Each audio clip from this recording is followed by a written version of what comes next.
পাথরির জন্য দেখি, পাইলসের জন্য দেখি, রক্তহারিস বুটাহারিসের জন্য দেখি, অ্যাজমার জন্য দেখি, দুর্বলের জন্য দেখি। এই তো জন্ডিস, বুটাহারিস, মানে অনেক কিছু প্রবলেমটা দেখা যাচ্ছে সেরে যায়। এই তো বিষয় ডাবের পানিতে আপনি এই ওষুধটা খেলে দেখা যাচ্ছে যে যেসব অসুখের জন্য মানুষ আসে সেসব সাথে সাথেই নিরাময় হয়ে যায়। লোকজন অনেক রকমের আসে, বেশিরভাগটা ভালো হয়।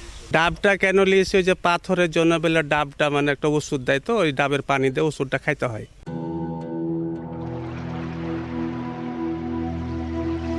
বাড়ির সামনে ডাবের খোসার বিশাল স্তূপ। প্রথমে দেখলে মনে হবে এখানে রয়েছে বিশাল ডাবের আড়ত, কিন্তু এখানকার আশেপাশের কয়েক কিলোমিটার এলাকার মধ্যে হয় না ডাবের উৎপাদন, এমনকি নেই ডাবের কোনো আড়তও।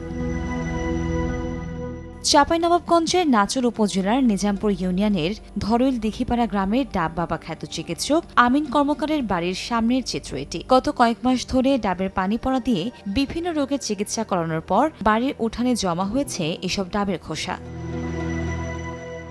জানা যায় পেশায় কামার হলেও এখন ডাব বাবা নামে পরিচিত আমিন কর্মকার গত কয়েক বছর ধরে এলাকায় ফু দেয়া ডাবের পানি খাইয়ে চিকিৎসা করান বিভিন্ন জটিল রোগের। এমন কুসংস্কারে ভরসা রেখে প্রতিদিন ভোর থেকে বিভিন্ন যানবাহনে করে দূরদূরান্ত থেকে ডাব নিয়ে আসতে শুরু করে রোগীরা। ডাবের পানিতে আপনি এই ওষুধটা খেলে দেখা যাচ্ছে যে যেসব অসুখের জন্য মানুষ আসে সেসব সাথে সাথেই নিরাময় হয়ে যায়। তাদের এটা মানে কথা আর কি। পাথর রোগী আসছে, যাচ্ছে, ভালো হচ্ছে, কেননা সব কিছু কাজ হয়েছে, এই জন্যই আসে।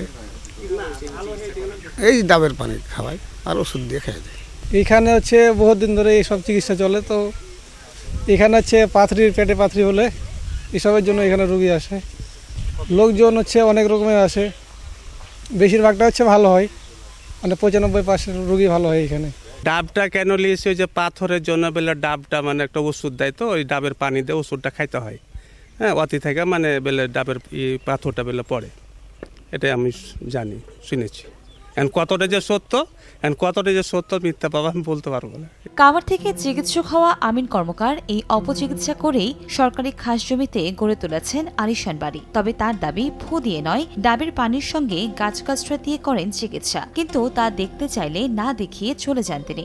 কি রোগী দেখেন এখন? পাথরির জন্য দেখি, পাইলসের জন্য দেখি, রক্তহারিস বুটাহারিসের জন্য দেখি, অ্যাজমার জন্য দেখি, দুর্বলের জন্য দেখি। এই তো। আচ্ছা, আপনার শিক্ষাগত যোগ্যতাটা একটু বলেন তো। ভালো আছে, আমার শিক্ষাগত যোগ্যতা আমার ভালো আছে, যেটুকু জানি। কতটুকু একটু বলেন, কোন পড়াশোনা করেছেন? হ্যাঁ, আমার যার জন্য সব কিছুই আছে। কোন পর্যন্ত করেছেন একটু বলেন। আমি যাই পর্যন্ত করি আমার সব আছে। আচ্ছা, একটু বলেন তো দাদা ওই যে ডাবের বিষয়টা বলেন তো, মানে সব বলা যাবে না, এখান থেকে আমি শেষ করলাম কথা। জন্ডিস, বুটাহারিস, মানে অনেক কিছু প্রবলেমটা দেখা যাচ্ছে সেরে যায়। এই তো বিষয়টা। জি, এই পাথরটা আপনার ওই ডাবের আর ওই আপনার গাছগাছালির মেডিসিন দেওয়া দেখা যাচ্ছে যে আল্লাহর রহমতে আরাম পাচ্ছে জনগণ। এই তো। উপজেলা স্বাস্থ্য কর্মকর্তা জানান, মুখরোচক প্রচারণার মাধ্যমে প্রতারণা করে গ্রামের সহজ সরল মানুষের কাছে জনপ্রিয় হয়েছেন আমিন কর্মকার। তবে এমন অপচিকিৎসার বিরুদ্ধে কঠোর ব্যবস্থা নেয়ার দায়সারা আশ্বাস স্থানীয় স্বাস্থ্য বিভাগের। হোমিওপ্যাথি কলেজ থেকে ন্যূনতম একটা ডিগ্রি থাকে, কিন্তু উনি একজন আসলে কামার। ঠিক আছে, কামার ছিলেন। ওই ওনার বাপ দাদার কিছু কবিরাজি দোয়া গুলি শিখে উনি ডাবের মধ্যে ফু দিয়ে বলে দিচ্ছে যে একবারে পিত্তথলির পাথর পড়ে যাবে, কিডনির পাথর পড়ে যাবে, ওকে দেখাচ্ছেও। কিন্তু পরবর্তীতে আমি দেখছি যে তাদের আলট্রাসোনোগ্রাম রিপোর্ট যে পাথরই আছে।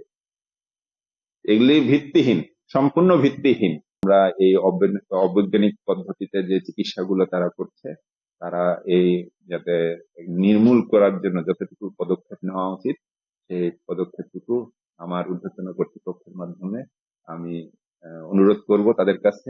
চাঁপাইনবাবগঞ্জ ও রাজশাহীর বিভিন্ন এলাকা থেকে সপ্তাহে 2 দিন শনিবার ও মঙ্গলবার করে শত শত রোগী চিকিৎসা নিতে আসেন ডাব বাবা আমিন কর্মকারের বাড়িতে।